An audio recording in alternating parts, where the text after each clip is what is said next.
Good morning, मेरा Raghav Gupta and हम लोग टॉपिक चल रहे हैं, सब बायोलॉजी सब्जेक्ट चल रहा है और टॉपिक है हमारा ट्रांसपोर्टेशन। और ट्रांसपोर्टेशन इन प्लांट्स हम लोग स्टडी कर चुके हैं ऑलरेडी, पहले लास्ट वीडियो हम लोग ट्रांसपोर्टेशन प्लांट देख चुके हैं। इसके बाद हमारा transportation in human being topic चल रहा था और ह्यूमन बीइंग टॉपिक में हम लोग देख रहे हैं ट्रांसपोर्टेशन किस तरीके से मटेरियल होता है, कौन कौन सा फूड है, एंजाइम्स हैं, हार्मोन्स हैं, यही हमारे ट्रांसपोर्ट मटेरियल होते हैं, गैसेस हैं। तो उनमें कौन सी चीज़ें जो हेल्प करती हैं उनको ट्रांसपोर्ट करने में, कौन हेल्प करती है, जिसमें हमने देखा था कि ब्लड था और एक था हमारा लिम्फ। ओके, तो ब्लड के भी दो पार्ट्स बताए थे, एक तो प्लाज्मा था और दूसरा था ब्लड सेल्स। जिसमें प्लाज्मा ऑलरेडी आप लोगों को एक्सप्लेन कर चुके हैं और आज हम लोग कर रहे थे ब्लड सेल्स।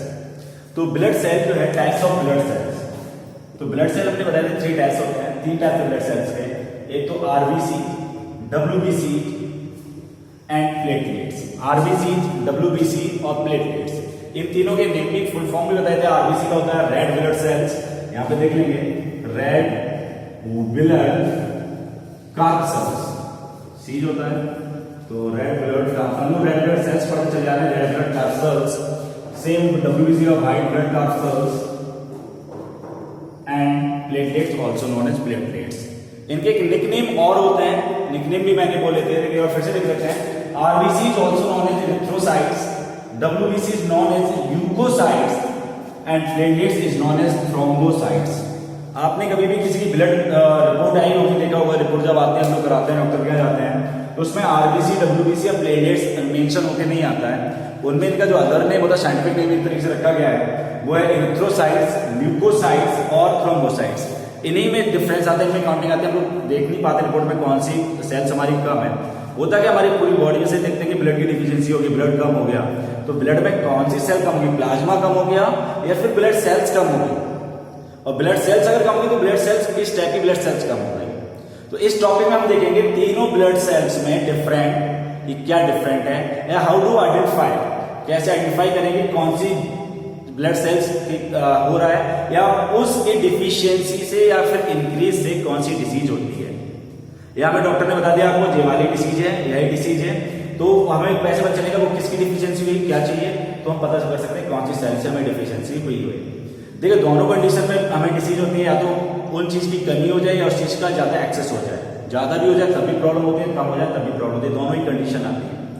कोई भी चीज जो हम लोग नॉर्मली फूड भी ले रहे हो, अगर फूड कम लोगे तो भी प्रॉब्लम होगी, बीमार हो गए, और फूड अगर ज्यादा ले लेते हैं तभी पेट खराब होता है, तभी बीमार होते हैं। तो दोनों ही कंडीशन जो हेल्प भी करेंगे और अनहेल्दी भी बनाएंगे, दोनों ही कंडीशन आएंगे। तो यहाँ पे हमने दोनों ही कंडीशन देखना है। इन तीनों फर्स्ट ऑफ ऑल हम डिफरेंस देखेंगे। डिफरेंस क्या है, तो फर्स्ट हमारा आता है आरबीसी, इरिथ्रोसाइट्स, ठीक है ना। तो आरबीसी का फर्स्ट पॉइंट है, it is red in colour, it is red in colour, it is red in colour.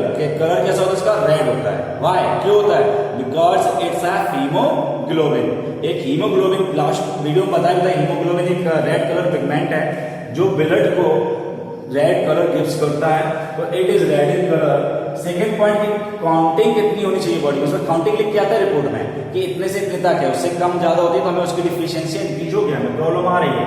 तो काउंटिंग क्या होनी चाहिए, इट है 4 to 5 मिलियन पर ml ऑफ ब्लड वॉल्यूम, पर ml, याद रखना वर्ड पर ml, 1 ml ब्लड वॉल्यूम में, ब्लड के वॉल्यूम के 1 ml में 4 to 5 मिलियन, 4 to 5 मिलियन हमारी आरबीसी होनी चाहिए। इससे कम या ज्यादा है तो हमें प्रॉब्लम क्रिएट होगी। सेकंड थिंग, एक चीज और देखिए, बहुत इंपॉर्टेंट पॉइंट है कि न्यूक्लियस आर एब्सेंट। अब हम लोग देखते हैं कि अब एग्जाम में हमारे जो है ऑप्शनल क्वेश्चन आने लगे, एमसीक्यू टाइप क्वेश्चन आते हैं, तो इनसे 1 मार्क्स के क्वेश्चन बना के पूछ लिए जाते हैं, या फिर तीनों में डिफरेंस भी पूछा जा सकता है 5 मार्क्स का। तो पूछ ले सकता है कि आरबीसी में न्यूक्लियस प्रेजेंट होता है या नहीं होता है, तो nucleus are absent, nucleus absent होता है, याद रखिएगा। लाइफ स्पैन, इनका लाइफ स्पैन क्या होता है सेल का, सेल हमें पता है, हम लोग पढ़ा है, 9th में पढ़ा होगा, सेल डिवीजन में पढ़ा, सेल पढ़ा कि सेल हर सेल का एक लाइफ स्पैन होता है। तो इनका लाइफ स्पैन होता है 120 डेज, अप्रॉक्स 120 डेज, लगभग 120 दिन इनका लाइफ स्पैन। आरबीसी का लाइफ स्पैन होता है 120 डेज, इसके बाद डिस्ट्रॉय हो जाते हैं लाइफ स्पैन के थ्रू, फिर दूसरी न्यू सेल्स फॉर्म हो जाते हैं। फंक्शन, अब आता है function, what is the function of RBC, work क्या है इसका, तो ट्रांसपोर्ट में हेल्प करता है, लेकिन वर्क क्या है, तो इट हेल्प टू ट्रांसपोर्ट, किसको ट्रांसपोर्ट करता है, respiratory gases, it help to transport of respiratory gases. Respiratory gases कौन से होते हैं, ऑक्सीजन, कार्बन डाइऑक्साइड, ये तो रेस्पिरेटरी गैसेस है हमारे, इनहेल करते हैं ऑक्सीजन, रिलीज करते हैं कार्बन डाइऑक्साइड। तो it help to transport of respiratory gases. अब बात करते हैं डिफिशियंसी यानी डिसीज, इसके कम या ज्यादा होने से, आरबीसी की काउंटिंग कम या ज्यादा होने से कौन सी डिसीज होती है? अगर आरबीसी की डिफिशियंसी है, डिफिशियंसी ऑफ आरबीसी, तो हमें कॉज होगा एनीमिया। सुना भी होगा, कई बार वर्ड सुना होगा एनीमिया, एनीमिया बहुत बार सुना, अदर डिसीज के नाम कम सुने होंगे। तो अगर डिफिशियंसी ऑफ आरबीसी है तो हमें कॉजेज होगा एनीमिया। अगर आरबीसी काउंटिंग ज्यादा हो जाती है, नॉर्मल काउंटिंग से 4 to 5 मिलियन पर एमएल से अगर ज्यादा हो जाता है, देन इज नॉन एज पॉलीकाइटेमिया, तो उसे पॉलीकाइटेमिया भी कहते हैं। क्लियर है? डिफिशियंसी से डिसीज होती है एनीमिया, और अगर इंक्रीज हो रहे हैं आरबीसी तो हो जाएगा पॉलीकाइटेमिया।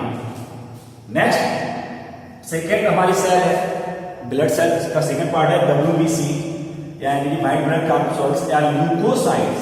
ल्यूकोसाइट्स इनके निकनेम ल्यूकोसाइट्स है। First point, it is white in colour, it is white in colour. वो रेड के कलर में कैसे है? वाइट है। वाइट क्यों है? बिकॉज इनमें हीमोग्लोबिन प्रेजेंट नहीं है। इट हैव 4000 to 5000 पर ml ऑफ ब्लड वॉल्यूम, याद रखिएगा। 1 ml ब्लड वॉल्यूम कितना प्रेजेंट होता है? 4 to 5000। वो थे 4 to 5 मिलियन, याद रखना 4 to 5 मिलियन, और ये 4000 to 5000 पर ml of blood volume. Nucleus are present. RBC और प्लेटलेट्स में न्यूक्लियस एब्सेंट होता है, जबकि डब्ल्यूबीसी में न्यूक्लियस प्रेजेंट होता है। तो nucleus are present. Fourth point आता है life span is of 12 hours to 2 days या 1 or 2 days। नॉर्मल लिख सकते हैं कि डब्ल्यूबीसी का जो लाइफ स्पैन होता है वो 1 से 2 days, 1 or 2 days होता है। Function, it help to fight against diseases, याद रखना। डब्ल्यूबीसी को हम लोग सोल्जर्स ऑफ द सेल भी कहते हैं। क्या कहते हैं? Soldiers of the cell.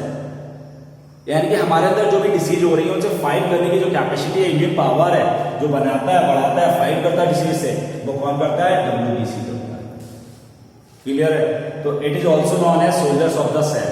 तो it help to fight against disease. अब इससे कौन कौन सी डिसीज हो सकती है? इसके लेस या मोर देन होने से। डिफिशियंसी अगर है डब्ल्यूबीसी की तो हो जाता है ल्यूकोपेनिया, और अगर इंक्रीज हो रहे हैं तो हो जाएगा ल्यूकेमिया, याद रखना।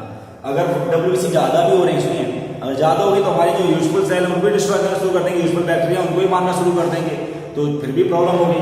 अगर इंक्रीज हो रहे हैं तो ल्यूकेमिया, और डिक्रीज हो रहे हैं तो ल्यूकोपेनिया। थर्ड यहाँ पे आता है platelets. Third platelets, it is also known as thrombocytes. First है इट इज कलरलेस, कलरलेस होता है। सेकेंड पॉइंट है इट है 0.15 to 0.45, it has 0.15 to 0.45 million per ml of blood volume. It has 0.15 to 0.45 million per ml of blood volume. Third point आता है nucleus are absent. Life span कितना है इसका? Life span is of 7 to 8 days। हमने यहाँ पे बहुत और भी डिफरेंसेस होते हैं, बट आपके अकॉर्डिंग इजीली डिफरेंसेस लिखे हैं जो आपके 5 मार्क्स में हेल्प कर सकते हैं अगर आता है तो। 4 डिफरेंस हो गए, फंक्शन हो गया, डिफिशियंसी हो गए, 5 मार्क्स 5 पॉइंट्स राइट कर सकते हैं। आपका 5 मार्क्स से ज्यादा क्वेश्चन आता नहीं है। तो life span is 7 to 8 days यानी approx 1 week. Function, it help to clotting of blood. Clotting of blood देखा होगा, ब्लड का रक्त का थक्का जम जाना। जैसे हमें नॉर्मली चोट वगैरह लग जाती है तो ब्लड निकलना शुरू हो जाता है वहां से। अगर उसको प्रेस कर देते थोड़ी देर रोकते हैं तो देखा होगा वहां पे एक लेयर बन जाती है, जम जाता है ब्लड, ऑटोमेटिकली अपने आप जमने लगता है। ठीक है? तो क्लॉटिंग होने लगती है। तो वो किस वजह से होती है? प्लेटलेट्स की वजह से। अगर प्लेटलेट्स की काउंटिंग नहीं होगी, कम हो जाएंगे प्लेटलेट्स, तो ब्लड का जो जमना है, क्लॉटिंग होना है, वो नहीं होगा और ब्लड कंटिन्यू निकलता रहेगा। और ब्लड अगर कंटिन्यू निकलता रहेगा तो ह्यूमन की क्या हो जाएगी? डेथ भी हो सकती है। तो इसकी डिफिशियंसी से कौन सी डिसीज हो जाती है बेटा? थ्रोम्बोकाइटोपेनिया। इसके डिसीज से, यानी कि प्लेटलेट्स की डिसीज है, डिफिशियंसी हो गई है तो थ्रोम्बोकाइटोपेनिया। अगर प्लेटलेट्स इंक्रीज हो गए तो थ्रोम्बोसाइटोसिस। अगर इंक्रीज हो गए हैं तो थ्रोम्बोसाइटोसिस। अब यहाँ भी प्रॉब्लम है, अगर प्लेटलेट ज्यादा क्वांटिटी में हो गए तो वो अंदर बॉडी के अंदर ही ब्लड्स को क्लॉटिंग बनना शुरू कर देंगे, और अंदर बॉडी का क्लॉटिंग बन गया तो प्रॉब्लम हम लोगों को होगी। क्लियर है? तो इस टॉपिक में ओवरऑल हमने देखा कि ब्लड सेल्स के क्या टेस्ट होते हैं, डिफरेंसेस क्या है, फंक्शन क्या है और उनके इंक्रीज और डिक्रीज से क्या डिसीज हो सकते हैं। Clear? Thank you, have a nice day.